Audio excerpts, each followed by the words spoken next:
Hey, what is up, guys? Welcome to my channel, The Focus Millennial. This is your one-stop shop for high-quality leadership and entrepreneurship content. If you're not already subscribed here to this channel, I want to invite you to do the right thing. Also follow me on my socials. Hey, what is up, guys? Welcome to my channel, The Focus Millennial. This is the channel, guys, where we develop our businesses, we develop ourselves, and today I've got a special video in store for you. I've got a guest in the house. Yes. Come on. We've got Fulufhelani here with us. Yes. And she's a YouTuber like myself. She's got really amazing content, guys. Speaks about finance, insurance. Yeah. Just trying to get your life in order, you know? Yeah. Adulting. Essentially adulting, making it work. Yeah. Because it's really tough, actually. So tough. Adulting is a scam. Don't do it. Kids, don't grow up. Don't do it. Yeah, but I'll allow her to just introduce herself. Tell us about your channel, why you decided to start it. Yeah. And she's taking over my channel, so she's going to be interviewing me. Yes. I'm going to be answering questions. I'm in the hot seat. Yeah, of course. Focus millennial. I mean, you can do this, right? I can do it. So why did I start my channel? Yeah. I think for me, growing up, I've been seeing like my uncles, my aunts making like a lot of bad financial decisions, right? Sure. And it's always that thing where in the family, someone is like, don't be like me. You know, I did this when I started working. I ended up in debt. Look at me now, I'm struggling. And so I realized that there's a problem, right? Especially when you, like a person of color, you come from a village and you're now in the big city. I mean, I don't know, we call it career tax, where you want to show people that I've arrived. I'm also here. I'm an entrepreneur, I'm making money. So there's that pressure, even though no one will actually come to say to you, it's like, oh, you have a business, you must show that you have a business. Yeah, exactly. But there's just something in you that's saying, you know, so true. You must be eating out, you must be driving nice cars, you must be living in certain spaces. And those are the bad decisions that we make because we're so trying to impress other people that in the long run, honestly, no one really cares about what you're doing, what you're driving, or where you stay. Exactly. Like, everyone is focused about themselves. Exactly. Right? But it always seems like they're focusing on you, but they never are. They're not. Yeah. They don't even care. Like, we'll see your picture on Instagram, we'll see, then we'll like flip and be like, okay, cool. You were out. Yeah, we'll like it. Yeah, we'll like it. Then we'll pass. We'll move on to the next person. But we spend so much of our time making decisions that sometimes are not even, you know, good for us in the long run, trying to impress people that actually don't care about us. I think it was Will Smith who said that. Like, we spend so much time trying to impress people who don't care about us. Next thing, you're like stuck in debt, you are drowning, and no one is coming to save you. And also, I thought there wasn't really anyone out there guiding, you know, to say, okay, this is my journey. I'm sharing my journey about this is how I started. You do have YouTubers, you know, that are coming on now to actually share their journeys as well. But like, it wasn't really there. So I was like, there's a gap in the market. I mean, I have so much to learn. I can't say I know everything. I have so much to learn as well. So why don't we all take this as journey a learning together? Journey? That's so incredible. So whenever I discover stuff or learn about new things, I bring them onto the channel. Whenever I think about things, like, okay, what about buying a car versus Uber? Because at some point you'll think about you think about those things, and your content is actually, her content is so amazing. I really recommend you go and follow her channel. I really have learned a lot. Like, I think you're the first person to break down the difference between good and bad debt. To me, in a way where I was like, this clicked, right? So please make sure that she's going for 2,000 subscribers now, right? Yeah, she's going for 2,000. Road to 2K. So let's get her there, guys. If you enjoy my content, then you'll really love hers. She really helps you become a focused millennial. So that's good. You can't be focused. You can't be a focused millennial when your finances are not in order. Exactly. What are you really focusing on? That is a good one. Come on, I might as well take over the channel, guys. You know. But I mean, I just have to confess that in varsity, I really looked up to you. Oh wow! Yeah. I feel like this is the first time actually saying it. Because then, you know, you go to varsity and sometimes you think it's just about the grades. But I really loved how for you were like smashing course. I mean, we know you were smashing course, but at the same time, you know, oh wow, stop it! I like it. Exactly. You were smashing course, but then you know, you started your business, and for me that was like, wow. You know, sometimes growing up, we were taught, you know, go to school. Just make that the one thing that you focus on. Yeah. Go to school, get those good grades, get a job, and then you live happily ever after. Exactly. But then you start realizing, actually going to school, getting a job, I'm not going to live happily ever after. I'm going to be building someone else's empire for the rest of my life until I retire. And I wouldn't have anything. And as an individual, you to get upon yourself, you're like, I have something to bring to the world, you know. And so today, I just want us to focus on that. There are people who are starting out businesses. I mean, I love this generation. I love the fact that we're trying out things, you know, whether it's YouTube. We're crazy. We're so crazy. And we're so innovative at the same time. And I really, really love that about us. So for you, what would you say are the tips to actually make, I don't want to say a startup. Someone can actually have a startup, someone can have a business, whatever it is, a side hustle. What are those tips? What can you say to them to make it succeed? Yeah, to make it work. Because a lot of them fail. And that's so true. It's painful, you know, after investing money, energy, time into it. So true. So what would you say to us? Wisdom, pearls of wisdom. We're ready.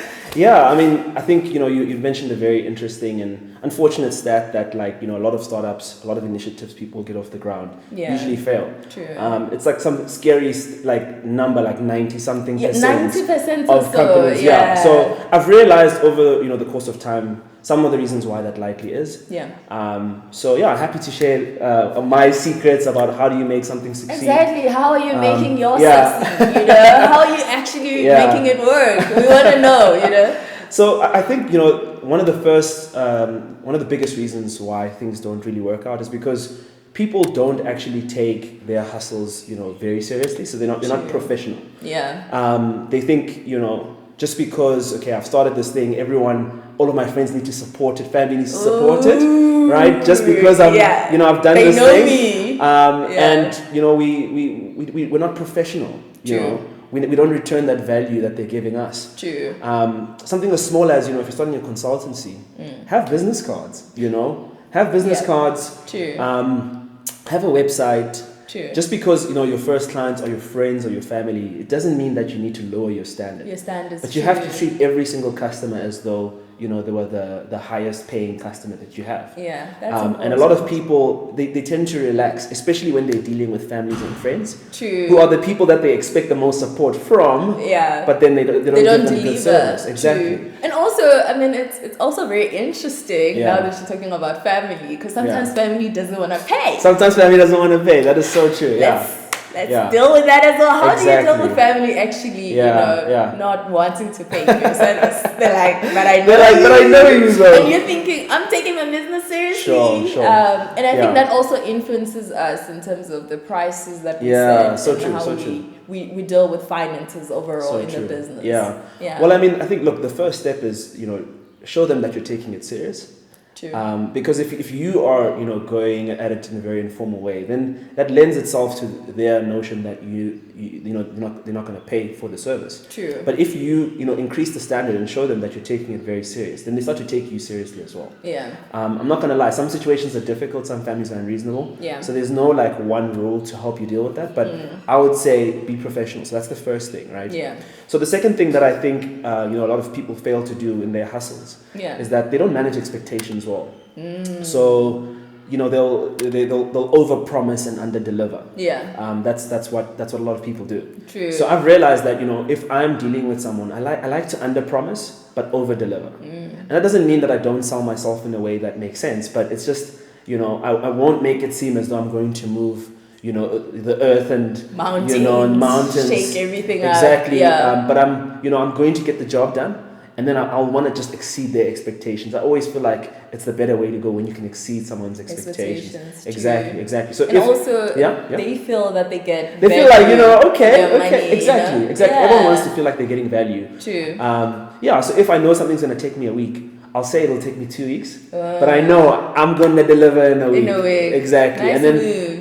Exactly. And then people feel like, wow, you know, this person is efficient and they deliver high quality work. And then if anything happens, anything unexpected, and then it forces me to deliver in 2 weeks, I'm still on time. True. Do you get what I'm saying? So that's the second thing. It's managing expectations. So the third reason, and this is probably the biggest reason why, you know, a lot of people's ventures, startups, side hustles end up failing, is that, they fail to build systems and processes. Yeah. So they are, in fact, their businesses. And if they are having a bad day, then the business is having a bad day. If they, if they pass on and the legacy doesn't get, handed down, and that's really an issue of systems and processes. So the knowledge sits in our minds. True. And we do everything ourselves. We're an operating system, and we love to feel that way. Marketing guru. My staff doesn't know what's happening unless I'm there. And I want to feel important. You know what I mean? Like, you want to feel important, but it's honestly to our detriment, because when we're not there, the business is not performing. True. So, when I consult businesses, that's always one of the first things I look out for is, do you have systems and processes? And not only do you know what they are, but are they written down somewhere?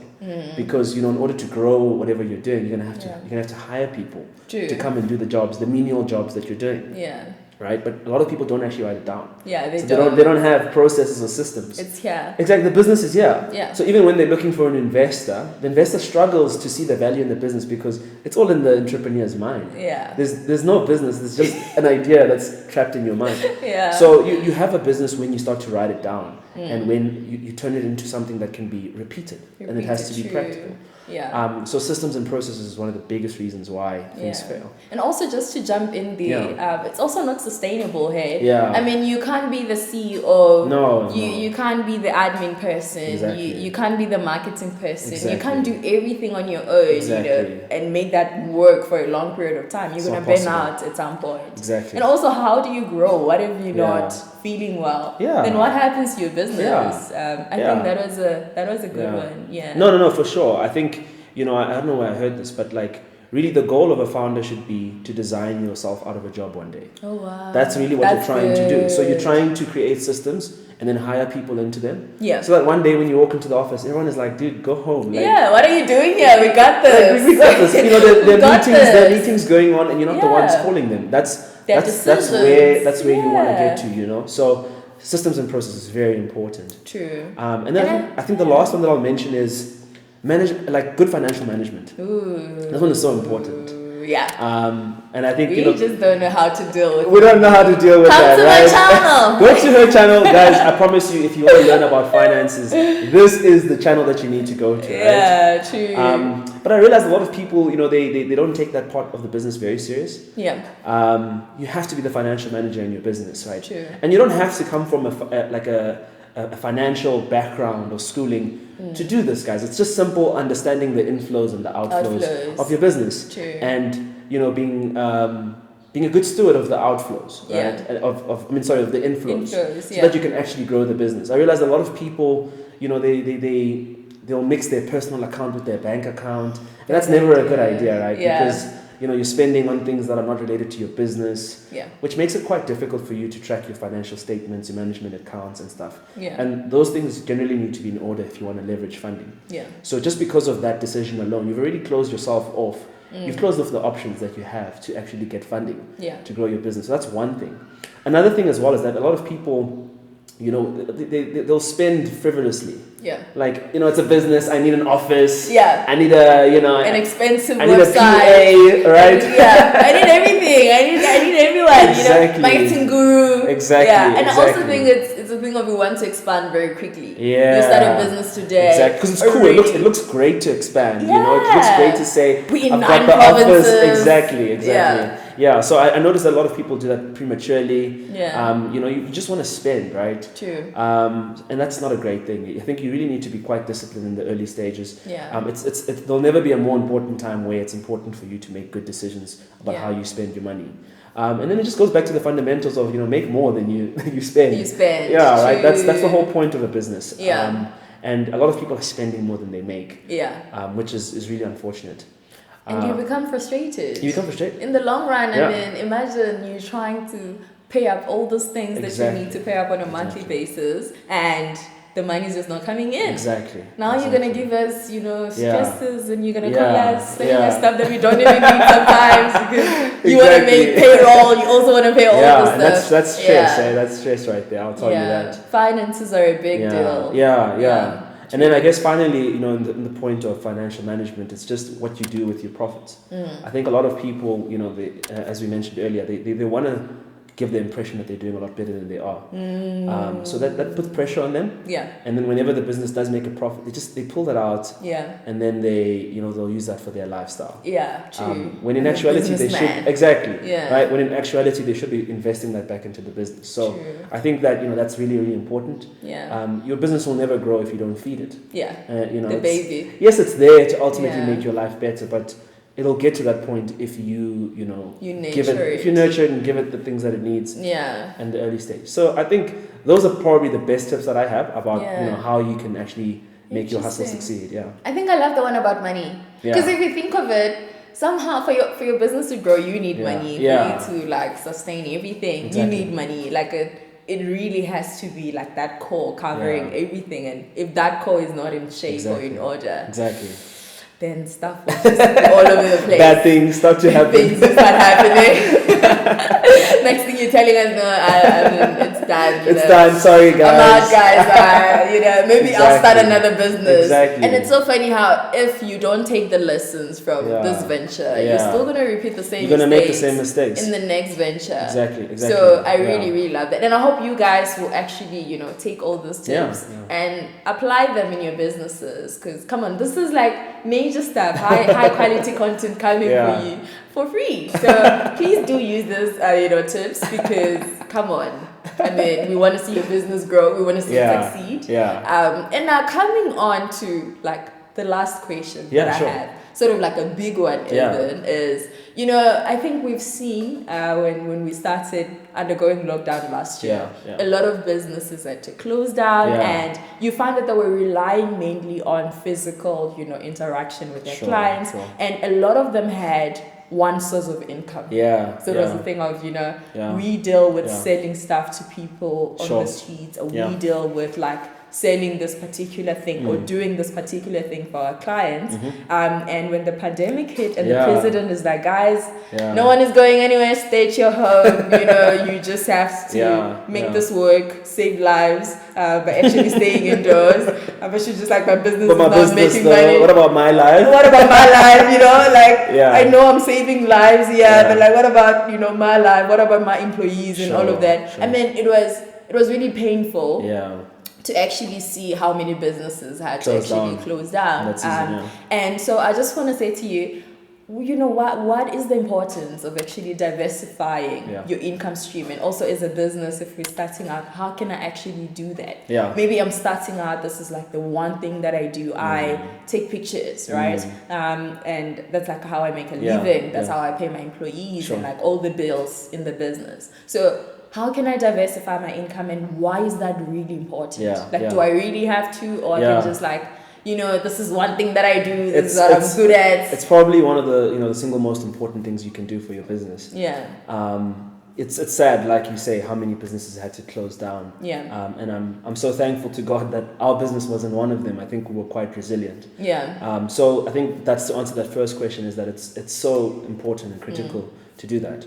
And I think, no one plans for a pandemic, but the pandemic really even shows us didn't see it coming. Actuaries didn't see it coming. I mean, big businesses, not only small businesses, but like some of the companies that we grew up seeing in South Africa had to close their doors, right? So it shows you how serious it is. But I think, as a company, you actually can't function on just one stream anymore, because it's just too risky. Not to say another pandemic is coming, but anything an external force within your market can just, come in and take you under, So I think having, diversity is probably the best strategy that you can have.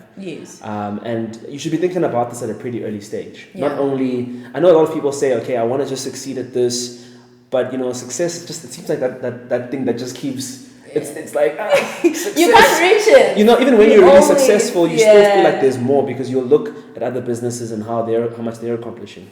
But I've realized that the businesses that last the longest, the ones that have been they've stood the test of time. They often have a few divisions that or different cash generating units that do completely different things, right? So they'll either have an investment arm, they'll have a consulting arm. And they'll also have a product, from consultancy, they might discover some sort of incredible IP and turn it into a product. And I think that's super wise. And as small businesses, we need to learn from that, right? One of the things I do, once again, when I consult a company and I see, okay, it's a product business, maybe they're selling like. So unfortunately, guys, the rest of the video didn't come out. We lost it in the editing process, but Fulu and I had a really interesting conclusion to our discussion where I shared some of the tips around how you could make your side hustle more sustainable.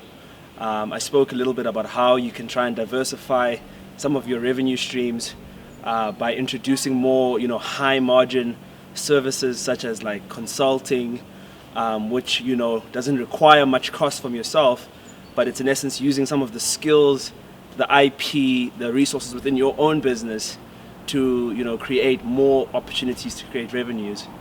I also shared with her another kind of tactic, which is adding a recurring revenue stream to your business through a subscription model. That way you're not just receiving money once from your customers, but on a monthly basis. They're paying you for a particular service.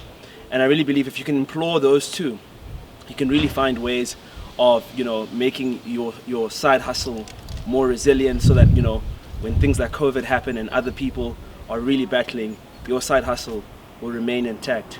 So that's it for this video, guys. I really hope that you enjoyed it.